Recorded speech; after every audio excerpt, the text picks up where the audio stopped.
Hello everyone.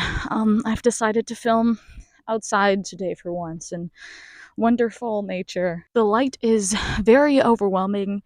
The sun is like about to go down, so it's right over there.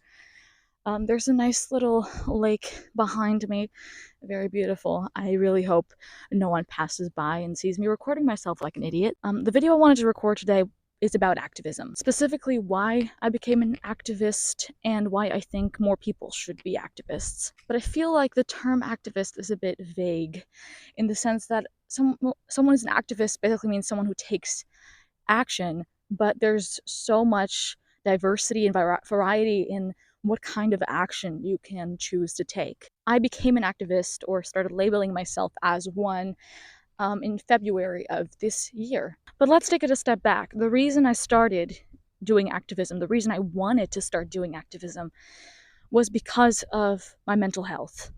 Now, I know everyone's mental health is different, but at the point in like January, February, I was very depressed.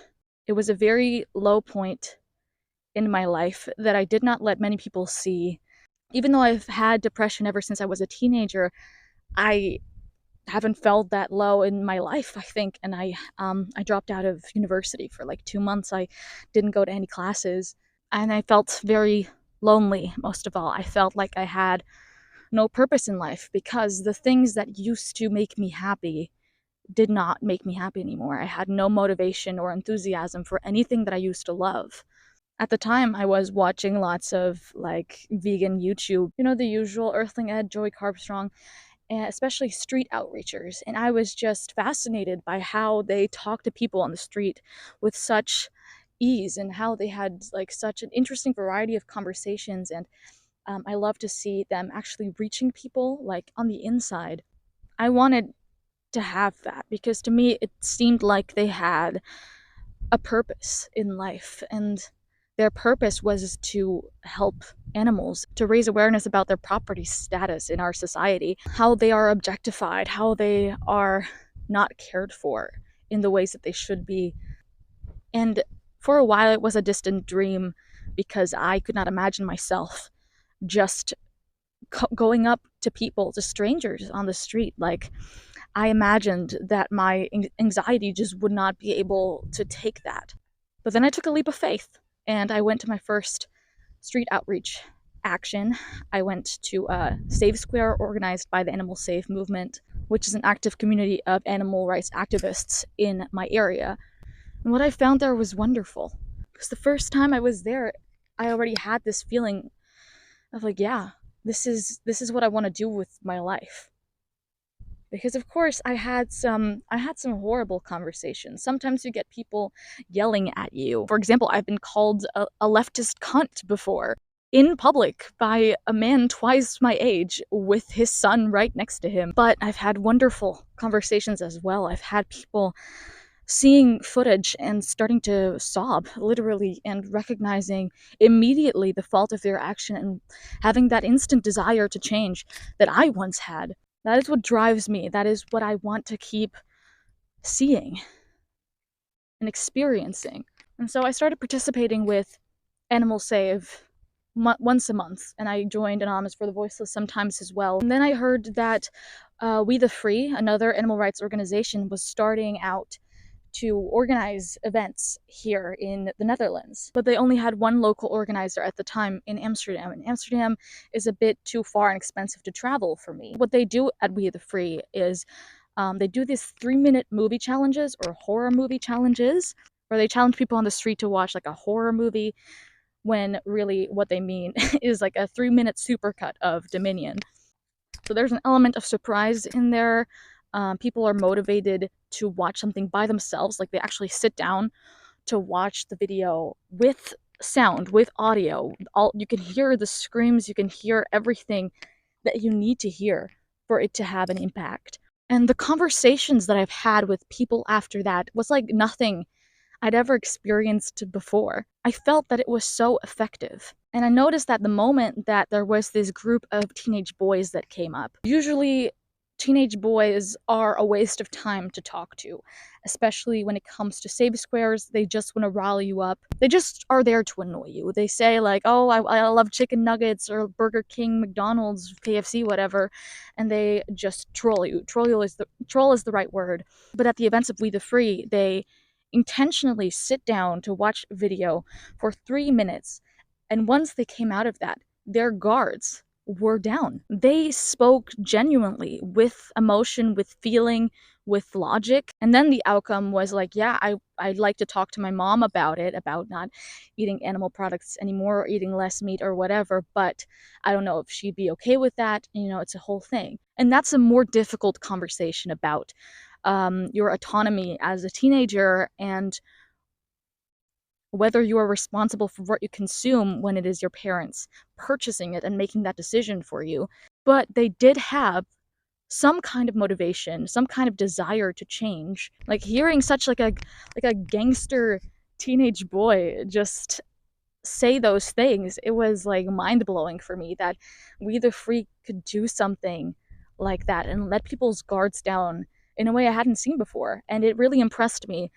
And so I decided that I wanted to organize. I wanted to become an organizer for We the Free in my local area, which is Utrecht in the Netherlands. And I've been an organizer for about a month now. I've already organized like 3 events. They've all been successful. I really love the community I'm building. I really love the awareness that I'm spreading and the minds that I'm opening. And so activism gave me a purpose in life. It gave me more meaning in my life. And I do genuinely feel better mentally. And I want to encourage people to find that sense of purpose, to find that sense of community, to find that sense of belonging in their area. You know, of course, there are tons of ways to be an activist. You know, talking to people online is a form of activism. Stickering is a form of activism. Wearing vegan t-shirts or bags or buttons.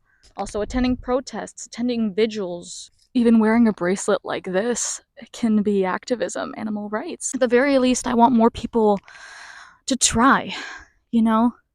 I feel like the animals deserve more and we need to do whatever we can. And of course, it's also a fine balance to strike because I'm busy almost every weekend doing animal rights work in some form or another. And I noticed recently that it's kind of taking a toll on my mental health with the amount of projects that I'm doing, as well as like trying to keep alive my YouTube channel, which I haven't had time for in a while. So yesterday I took a mental health day instead of going to an action. It was necessary and I'm glad I did it because now I'm ready for the next one and I won't feel burned out. Because sometimes you just need to take a break and that's okay. There's nothing wrong with it. You're not leaving the animals behind because the only way you're leaving the animals behind if you completely burn out. But yeah, I do want to start recording the outreach that I do on the street. But I have to figure out logistics first of all. I did buy these lavalier mics in order to do that. And I also need to get over just the embarrassment of filming myself in public. But I'll get there, and I hope it's soon. But yeah, there's a lot to look forward to, and I'll keep you guys updated. I hope this video inspires people and that I personally can inspire more people to become activists or to become more active as activists, because I know a lot of vegans locally, online. The majority of them are not activists or do not label themselves as activists, and I'm trying to figure out why that is, because they care deeply for animals and they want to help animals, but it just feels like there's something holding them back. Maybe they feel like street outreach is intimidating, or they think it's too much for their mental health, or, you know, any other factors. Of course, I don't want people to overstep their own boundaries, overstep themselves, but we need more people. That's what it comes down to. We need more people. So this is kind of a plea to more vegans to become activists, or to more vegans to do more of the activism that they're comfortable with doing. We need all the help we can get, truly.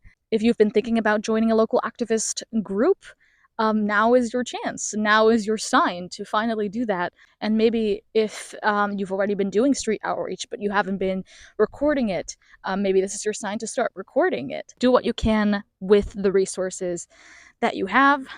I do what I can when I can. And I think that is what's needed in this world for us as a movement to make progress. Anyway, I hope this video inspired you. I hope I wasn't too repetitive. I tend to be repetitive in my videos. Thank you so much for listening. Thank you so much for being here today with me. And I hope you had a great day. So thank you for watching. Please like and subscribe and all of that shit. Bye. I'll see you in the next video.